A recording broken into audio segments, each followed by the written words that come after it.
Қайырлы күн, қымбатты көрермен.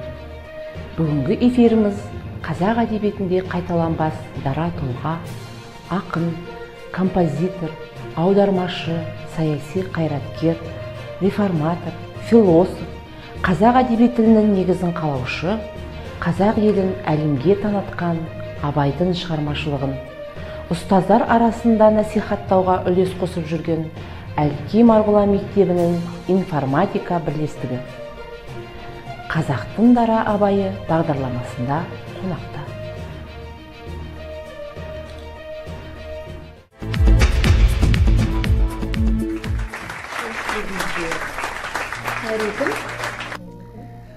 Абай есімімен қазақ атауы бірге аталады десек артықшылық етпейді. Қазақ халқын тану арқылы Абайды танимыз. Абайды тану арқылы қазақ халқының ұлттық рухын танимыз. Абайдың өлеңдері, қара сөздері арқылы Абайдың ұлттық болмысын, қасиетін, шығармашылығын насихаттап жүрген ұстаз ретінде қай саладан бастауды жөн көрдіңіздер?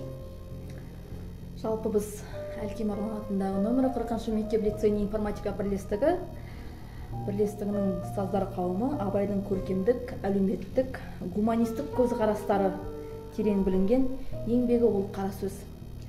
Осы Абайды атамыздың қара сөздерін талқылап, Абайдың толық адам ілімін әр ұстаз бен оқушы, атана бойына сіңіртеміз деген ойдамыз. Осы орайда енді жалпы осыған дейін өз ой пікірлерімізді талқылау барысында айтып өттік, өз ойымызбен бөлістік, сондай-ақ айтқан ойымызды бүгінгі өмірмен байланыстырып, психологиямен байланыстырып, әлі де өз ойымызды бөлісіп келе жатқан жайымыз бар. Өте жақсы. Ендеше біз сұхбатымызды бастайық. Абай атамыздың 10-шы, 21-шы, 30-шы қара сөздеріне тоқталғым келіп отыр. Жалпы Абай атамыз қара сөздерінде адамдардың ұрпақ өсіруге міндетті, мүдделі екендігін, жалпы мақтаннан аман болмағы туралы айтады. Осы кезде өз ой пікірлеріңізді білдіре отырсаңыздар. Абайдың 10-шы қара сөзінде біреулер Құдайдан бала тілейді дейді. Ол баланы не қылады? Баланың жақсысы қызық, жаманы күйіп. Егер сол балаға дұрыс тәрбие бере алмасақ, баланың тәрбиесіне көңіл бөле алмасақ, ол көңіліміз толады ма екен? Бала болғандықтан оған балаға тәрбие беру керек, саналы болып өссін деп, барлық күш жігерімізді соған жұмсауымыз керек. Малды да аямай, ешқандай ақшаны қаражатты да аямай, балаға білімді, саналы болып өссін деп тілеп, бар күшімізді соған жұмсауымыз керек. Енді бұл жерде айтылып отырғандай, ұрпақты әкеме деп отырған жоқ. Бұл қара сөзінде тек қана бұл әкелген ұрпағынды не дейді? Малынды сатып, оған білім берді, дұрыс білім беру керек. Яғни білімді ұрпақ әкелу керек, соған ат салысу керек деп айтылған. Керемет. Мал тап дейді. Өзің мал таппасаң, балаң тапсын дейді. Ғылымсыз жасаған дүниелердің барлығы бос деп айтқан екен. Сондықтан баланы бұл жерде Абай атамыз қазақ халқына балаңды оқыт, білім бер, ғылым үйрет, сонда ғана сен ол баланың кейін қартайғанда қызығын көре аласың дейді. Абайдың 21-ші қара сөзінде осы жаңа 10-шы сөзін айтып кеттік қой, ұрпақ тәрбиесі туралы, ұрпақты ғылымға, білімге баулу, сол ұрпақты енді 21-ші қара сөзінде тәрбиелеу үшін мақтаннан аман алу керек. Яғни баланың тәрбиесінде мақтаншақтық туралы жаман қылық әдеттерден аулақ ұстау керек. Қандай жағдайда мақтанған дұрыс дейді? Үлкен мақтан деп бірінші бөлген ғой. Үлкен мақтанда енді мейлі мені жақсы демесін, тек жаман деп айтпасын. Яғни ол өзінің жасағанын, әрбір ісін тек өзі үшін жасайды, ал басқа адамдар оны қалай түсінеді, оны оларға түсіндіріп мақтанып айтқысы келмейтін адам. Мен солай түсіндім бұл жерде. өзін өзі мақтаған өліммен тең деген мақал-мәтел бар ғой. Сол сияқты адам өзін өзі мақтамау керек, сол мақтанатын іс-әрекетті өзі іспен жасап көрсету керек деп. Сондай-ақ енді бұл жерде Абай атамыз 30-шы қара сөзінде тоқталып кеткім келіп отыр. 30-шы қара сөзінде тағы да ол кісі мақтаннан аман болу туралы айтады. Иә? Бұл жерде қарайтын болсақ, бос мақтаннан аман бол дейді. Иә? Мысалы өзің жаңағындай бір істі жасамай тұрып, немесе жасаған кісіні сынамай, оның жасаған ісіне көңілің толмай, өзі істемесе де бірақ өз-өзін мақтай беретін кісі болмаңдар деп айтып өткен екен. Сондай-ақ ең бірінші намысты, арды қою керектігін де атап өткен. Сондықтан бала тәрбиесінде бүгінгі педагог ретінде, ұстаз ретінде оқушыларымыз намысты, арлы болсын деп тілейік. Өте жақсы әріптестер. Сонда біздің бұл 10-шы, 21-шы, 30-шы қара сөздерді бір түйінге келтіріп алайық. Бұл жерде енді ғылым, білім беру керек екен, мақтаннан аман болу керек екен. Өзіміздің ұрпағымызды тәрбиелеуде. Келісесіздер ме? Келісеміз. Енді ары қарай жалғастырайық. Абайдың 25-ші, 31-ші, 32-ші қара сөздерінде балаларды оқыту, білім ғылым үйретпекке тәрбиелеуде талап керек деген екен. Осы орайда педагог ретінде сіздер өздеріңіздің ой пікірлеріңіз қандай? 25-ші сөзінде, жаңа 10-шы қара сөзін талқылаған кезде айтып өттік қой, білімге, ғылымға баланы үйрету керек деп. Бұл қара сөзінде де, 25-ші қара сөзінде Абай атамыз тағы да бір рет адамдарға мал табу қажеттігін, яғни еңбек ету қажет екендігін, малдың аздығы, яғни ақшаның, ішіп-жемнің, дүниенің аздығы адам баласының бойындағы барлық жаман қасиеттердің шығуына септігін тигізетіндігін осы қара сөзінде нақты көрсеткен. Мал тап, малды балаңның өнер, ғылым үйренуіне жұмса деп осы қара сөзінде нақты жазып көрсеткен. Құдайдан қорық, пендеден ұял, балаң бала болсын десең оқып, мал аяма. Әйтпесе бір ит қазақ болып қалған соғаны рахат көрсете ме, саған рахат көрсете ме, өзі рахат көре ме, әлде жұртқа рахат көрсетеді ме деп, яғни бұл жерде баланың білімсіздігі ешкімге де пайда әкелмейтіндігін көрсетіп тұр. Одан кейін тағы бір бұл жерде бір ит қазақ деп бұл сөзді қысырып бұл жерде көрсеткен ғой.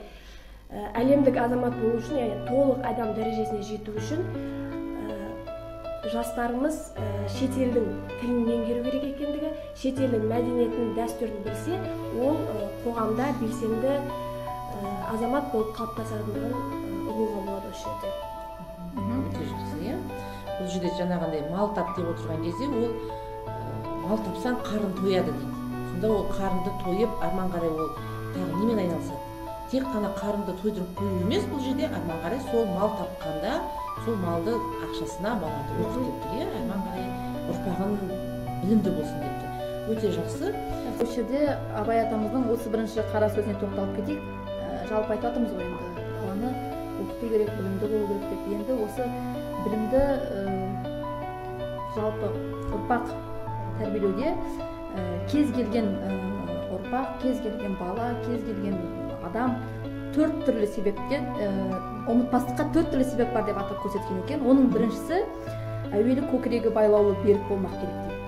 Екінші, сол нәрсені естігенде я көргенде ғибратлану керек, көңілденіп, тұшынып, ынтамен оқу керек. Үшінші, сол нәрсені ішінен бірнеше уақыт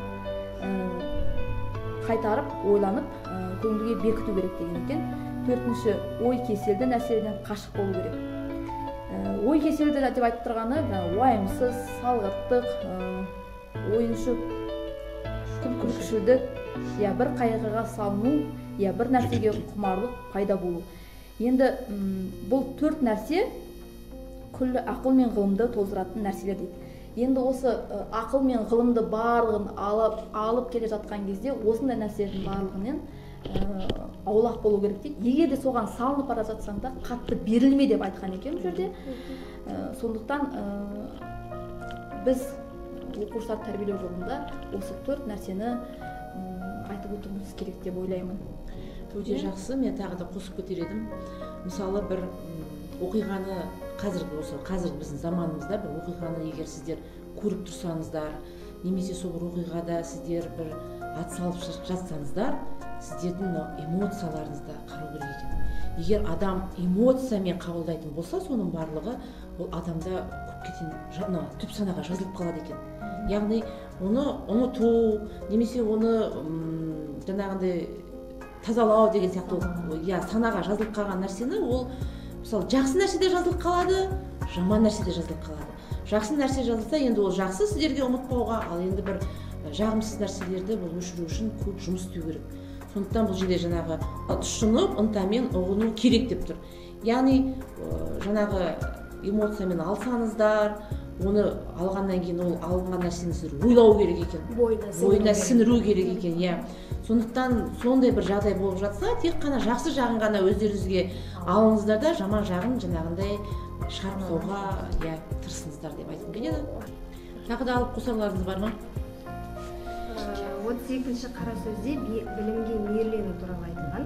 Білім алуға бар ықыласпен берілу қажет. Оқығаныңды, білгеніңді есте сақтап, ақылға саралап отыру қажет. Біреуден артық білемін немесе бақталасып білім алу, ол дұрыс емес деп ойлаймын. Баланы ғылымға мейірлендіру керек. Бала ғылымға мейірленген кезде баланың бойына тез білім болады екен. Сол туралы айтып кеткен 32-ші қара сөз.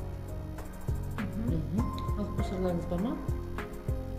Яғни бұл 25-ші, 31-ші, жаңағы 32-ші қара сөздерде сіздердің айтуларыңыз бойынша бұл жерде балаларды оқыту керек, оқыту керек, білім ғылым үйрету керек, тәрбиелеу керек екен. Рахмет сіздерге. Енді сіздерге Абайдың осы 33-ші және 39-ші қара сөздеріне тоқталып кеттім деп отыр. Енді әріптестер 33-ші қара сөзге тоқталып кетсек, бұл жерде түйіні мынандай.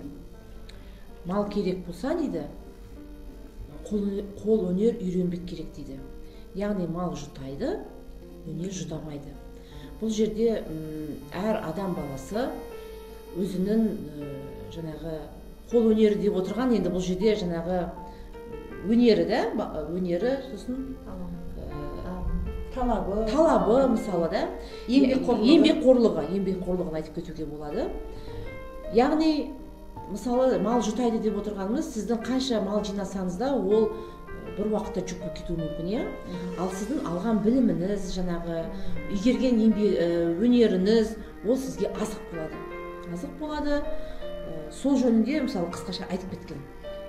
Тағы да алып қосарларыңыз бар ма енді осы жерде 33-ші сөзде? Осы бойындағы өнерді жаңағы азық ретінде пайдаланған кезінде дейді, сол өнермен ғана қалып қоймай, оны ары қарай дамытып, ізденіп отыру керек дейді. Ал бізде көбінде адамдар қолындағы өнерді ғана пайдаланады да, болды, осы жиғаным жетеді, болашағын ары қарай дамытқысы келмейді. Бар малын, жиған тергенін, сол бойындағы өнерін ары қарай дамытуға, ізденіп, талпынуға жұмсай бермейді дейді. Күшін тек сол қолындағы барымен қалып қойып отырады дейді. Үздіксіз даму керек. Сол кезде айтып кеткен, үздіксіз дамуда болу керек деп. Ал енді 39-ші қара сөзіне тоқталатын болсақ, бұл жерде айтады. Рас дейді, бұрынғы біздің ата-бабаларымызда дейді, қазіргі замандастарға қарағанда дейді, білімі, күтімі, сыпайылығы, тазалығы төмен болған деп айтып кетеді да. Бірақ дейді, осы замандастықтардың артық екі мінезі болған дейді. Біз осы екі мінезді жоғалтпасақ дейді, ел қатарына қосыламыз деп айтып кеткен сол кезде. Енді бұл қандай мінез деп ойлайсыздар сіздер? Бірінші, бұл мінезде дейді, мысалы, әр ортада дейді, ел басқаратын, топ басқаратын адамдар болу керек дейді. Яғни ол кісілер дейді, мысалы көші-қонда болса, немесе дау-жанжалда болса, яғни билік жүргізетін сол кісілер дейді. Енді ол кісілердің айтқанына көнбейтін болса дейді, мысалға, онда не болады дейді. Мысалы, мынандай сөз айтып кеткен. Бас-басына би болсан дейді, мұнар тауға сыймассың. Басалқаңыз бар болса, жанған отқа күймессің дейді. Бұл жердегі яғни барлығы өзі би болып кетсе, барлығы өзі жаңағындай өзін білемге салынып кетсе, бұл жерде енді бір былай айтқанда хаос болады ғой. Енді сол кезде ол осындай мінезді жоғалтпаған, яғни билер біздің қазақтан шыққан бар ғой бұрыннан. Яғни осы бірінші мінезді айтып кетеді. Екінші мінез бұл жерде немене дейді?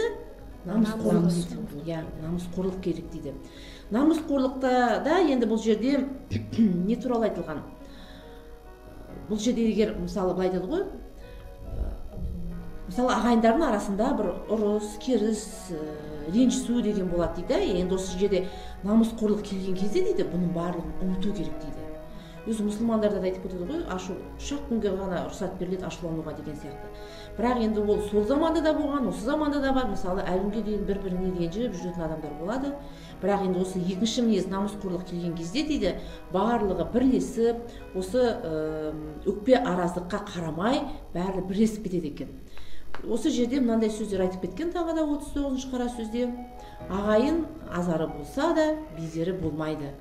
Алтау ала болса ауыздағы кетеді, төртеу түгел болса төбедегі келеді деп сөздер келтіріп кеткен. Яғни бұл жерде ауыз біршілік, бірлікке шақырады, ауыз біршілікке шақырады деп мен өзім осылайынан түсініп отырмын.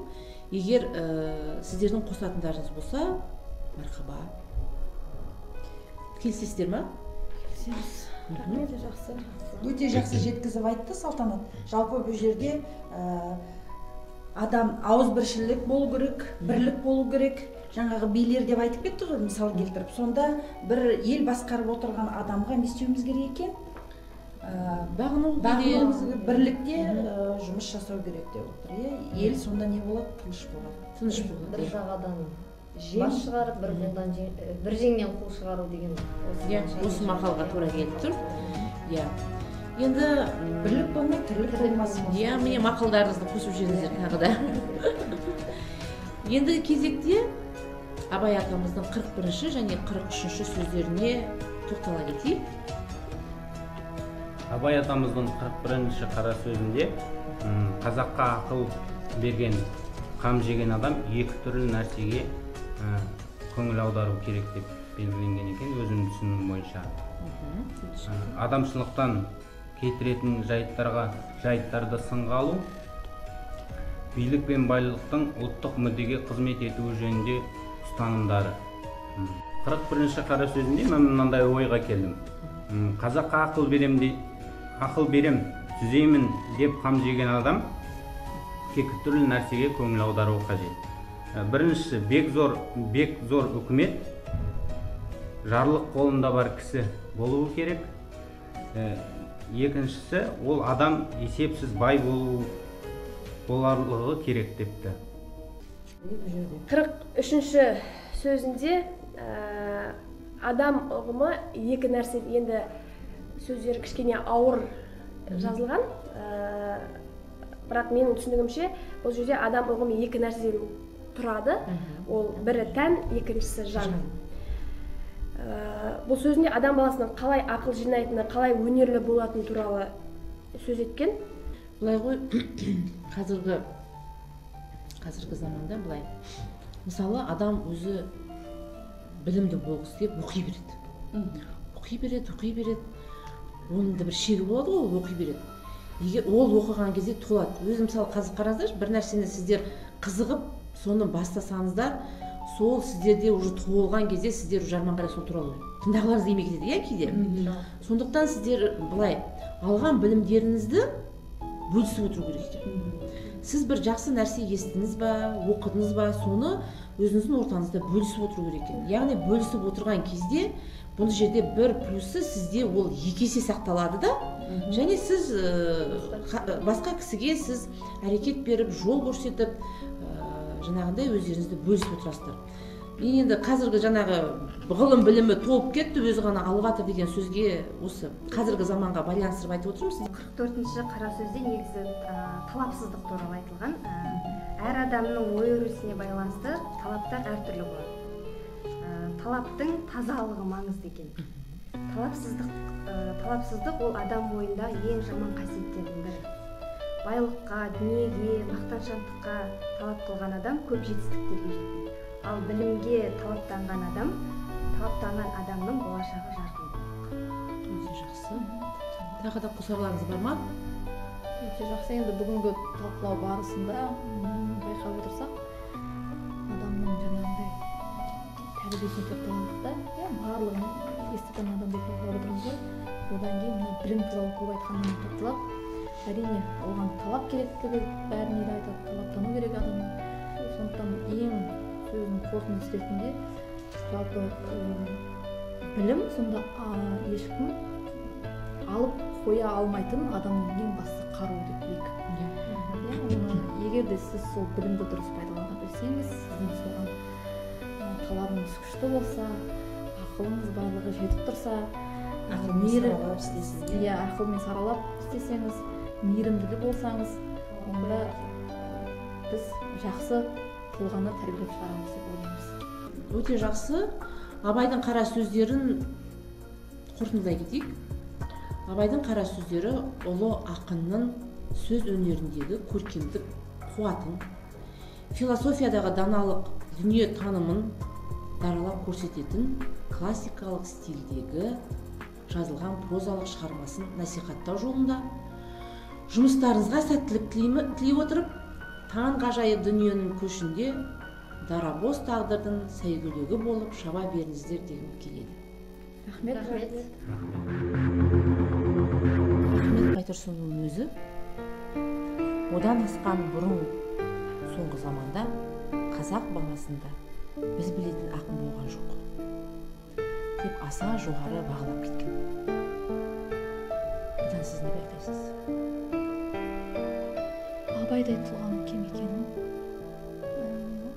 оны құрметтеу керек екендігін, бағалау керек екендігін, сондай-ақ Абайдың шығармаларын оқу арқылы бірнеше адамды түзетуге болатындығын байқауға болады деп ойлаймын. Абай тағылымын оқушы бойына сіңіруде қандай ұсыныстар жасадыңыз? Енді ең бірінші Абай ілімін толық өз бойымыздан өткізіп, одан кейін оқушы бойына тағылымды әңгімелер арқылы, тәрбиелік тағылымды іс-шаралар арқылы жеткізу керек деп ойлаймын. Ұсынысым осы. Абайдың қара сөздерін оқып, қандай әсер алдыңыз? Абайдың қара сөздерін талқылаған кезде адам баласы тек оқу, білім, іздену, ғылым арқылы өз ісін алға қарай жалғастыра алады және өз мақсаттарына жете алады деген ойға келдім. Ақын шығармаларымен сусындап, өз өміріңізге керек тұстарын қалай алып жатырмын деп ойлайсыз? Ғылым таппай мақтанба, өнер таппай баптанба демекші, өз өмірімде білім арқылы, өнер арқылы, ғылым арқылы ізденісімді дамытып, игерудемін. Абай айтқан тағылымды ой-пікірлерді өз өміріңізде қалай қолданасыз? Абайдың қара сөзін оқи отырып, оңғаным адам бойында басымырақ имандылық болды. Және де одан бөлек тәрбиелі, білімді, саналы, ғылымға бейім болу басымырақ көрсетілген. Мен өзім әрқашанда осы қасиеттерді сіңірудемін және де ізденістемін. Шәкірттеріме осы қасиеттерді бойына сіңіруге жұмыс жасаудамын. Информатика кафедрасы Абайдың қара сөздерін мақал мәтелдерімен ұштастырмақ. 25-ші қара сөзінде Абай атамыз мал тап, малыңды баланың білім, ғылым үйренуіне жұмса дейді.